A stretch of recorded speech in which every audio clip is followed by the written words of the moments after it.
Hello, and welcome back to another video. This is American English with this guy. I'm this guy. My name is Brent. I've been an English teacher in the United States for 20 years, and the goal of this channel is to help you improve your English. And today's video is going to be a little different. I've done one of these before, and it's basically where I put many of the mini lessons. I'll write that right up there for you, where I take many of the mini lessons I do on Instagram and then I put them here on YouTube for you. And if you look below, there are chapters so you can get right to the mini lesson that you are interested in. Of course, if you want to watch them all, then just sit back, relax, maybe take some notes and enjoy. But I do want to do a new mini lesson here for the first time, and that is telling the difference between this and that. This and that. And it often has to do with distance or how far something is from you. So right here, I have this handy. This. It's in my hand. So I can say this bottle is in my hand. If something is close to you, you might call it this bottle. If it's across the room, then you might refer to it as that. Hey, can you hand me that bottle? I can't reach it, so it becomes that. This is right here. That is over there. A couple of the videos that you will see here in these mini lessons is one I did about cats and how they sometimes purr, meow, and knead. Knead with a K. And I also do a live stream where I talk about the terms to go above and beyond and to go the extra mile. Two things you might want to do is subscribe to this channel so you never miss a lesson, and maybe check me out on Instagram. There is a link in the description below. Instagram, Facebook, what is going on? I got a question from a member, and she was wondering about this video. The cat is doing something in this video, and she was wondering, what do we call that in English? And we call that kneading. When a cat is really happy, they might do that with their paws. We call it kneading. There is a K there, kneading. But it's the same verb we would use when someone is making bread and they have to knead the dough before. And I think it'll be really helpful if I put the words to what I'm saying up on the screen. Knead the dough. A couple other things cats do is purr. That's when they're really happy and they make those soft sounds. I won't do it on video here. I don't even think I could. But if you've ever been around cats and when they're really happy, they make that low, constant sound. We say the cat is purring. And little kids will learn the sound that cats make is meowing. Meowing. Not exactly easy to say. I hope that helps. Elena, I know Adriana from Poland is a big cat person also. Hope you enjoyed this. Thank you so much. See you next time. Hey, looks like we're live here on Instagram. What is going on? I got to teach class in about 13 minutes, but I wanted to come in here and teach you a couple English terms you might not be familiar with, and you'll probably watch this on replay. I'm not sure, but what's going on? I don't expect many people to join here because I haven't really announced it or anything, but two terms that I've been using with my students quite a bit because they're doing more than I asked. They're doing more than I asked. For example, in an assessment yesterday, I asked students to write a paragraph. Well, I had a couple students write 2 paragraphs. So I told them, you're always going the extra mile. You're always going the extra mile is a way to say that, like, you're doing a really good job, plus you're doing more than you have to. Another way we say that in English is to go above and beyond. So yesterday, because I teach English and social studies, we're going through all of the countries of the world in alphabetical order for the new quarter that's coming up in my school. And we started with Afghanistan. And I asked them to watch a video about Afghanistan and to write down two things they remembered about the Afghani flag. Well, I had a student, she wrote down three. So I was like, you're always going the extra mile. You're always going the extra mile. Or I could have said, and I think I said to other students, you always go above and beyond. So those are two ways in English we say, not only are you doing a great job, you're doing more than you have to. So I bet a lot of you are doing that with English. Like you could be studying 15 minutes a day. You could be listening to that podcast for half an hour, but I bet many of you go above and beyond. You're like, well, I was going to listen for half hour. Let me listen for 45 minutes or let me listen for an hour. So a couple ways. Daniel's here. What's going on? Daniel from Brazil. I don't see him much anymore. He's still around though. He talked in the Discord server a couple days ago. Oh, telling everybody to follow me on Instagram. So Daniel, thank you. I hope everything is going well in Brazil. Obrigado. Right? That's how I say thank you in Brazilian Portuguese. And bom dia. Bom dia. I don't know a lot in Brazilian Portuguese. I hope to learn more one day.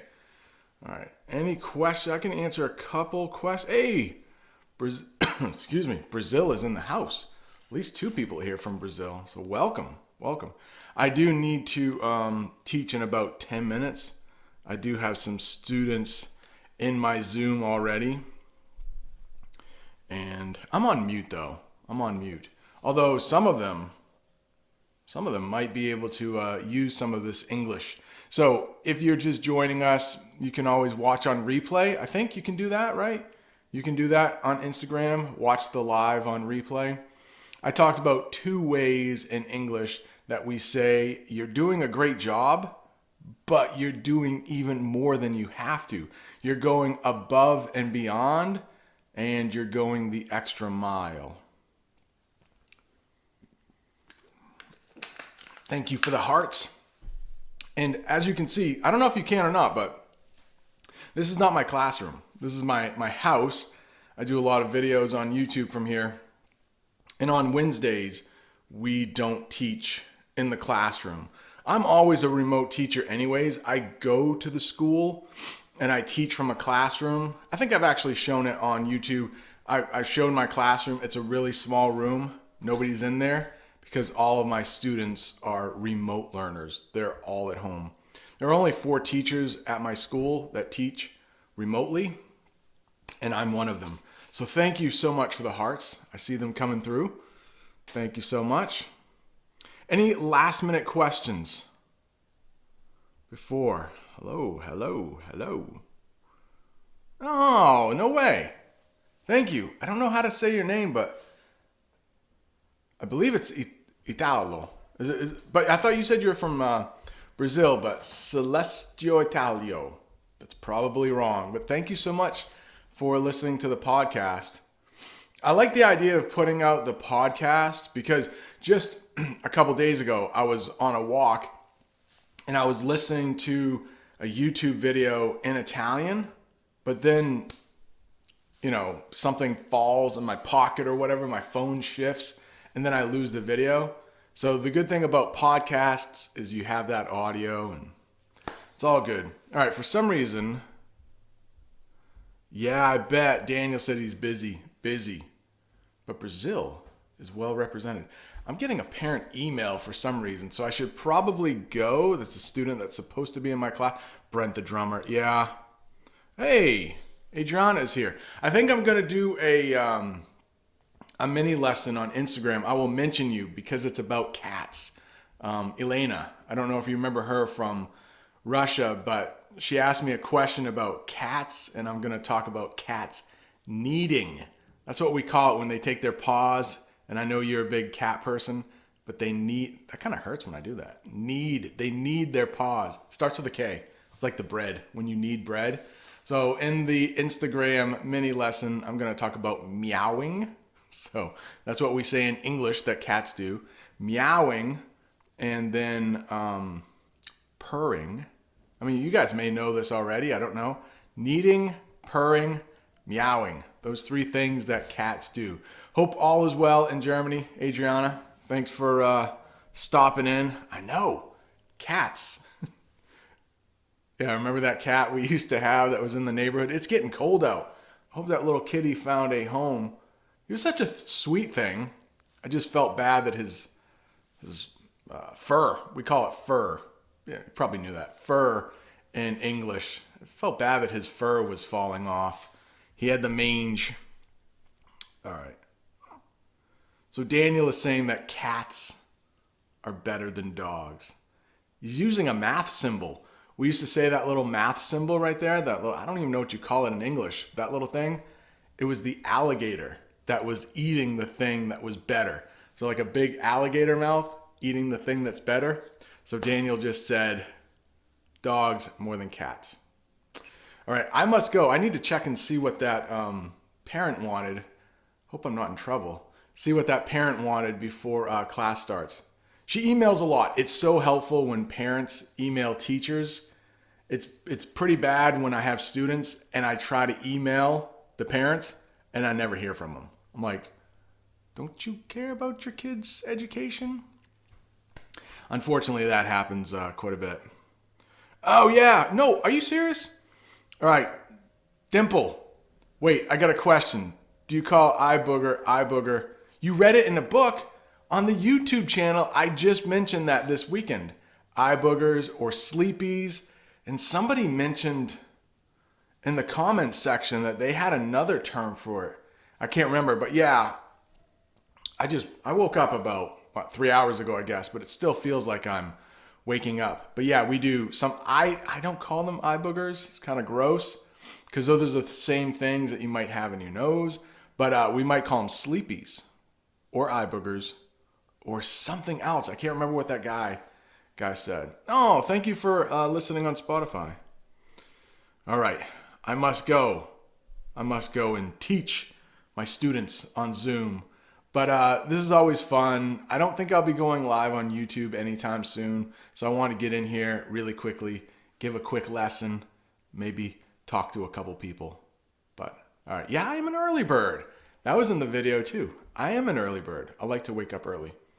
And I know some people are night owls because I get messages like when I'm waking up. They were up pretty late in Italy, for example. Yeah, I need to wrap this up. Yes, I can end it. I can wrap it up. Yeah, winding up is not quite ending. Winding is like, you know, or you could say we're winding down, we're winding up. Same thing. Yeah, I'm going to wind this live chat down. That's kind of preparing for it to end. And so like, all right, I'm going to wrap it up. I got to end it because I got to see what that parent wanted. And it's always good to hear from you too. Thank you so much for joining. If you're watching on replay, thanks for watching there. Check me out on YouTube if you haven't seen that. American English with this guy. I gotta go. This is more fun to hang out here though, but I gotta go. My students need me. I just got another email. That's from a teacher though. No, actually that's from another parent, but all right. Adios, amigos. Aw, you stuck around until the end of the video? Thanks so much. Maybe this is just playing in the background and you didn't realize it was still on, but either way, thank you so much for watching until the end. If you want some more English content, right there is that first video I talked about with all the mini lessons, and below that is a playlist of all mini lessons, but they're a little bit longer than the ones you just watched. Thanks so much for watching. See you next time.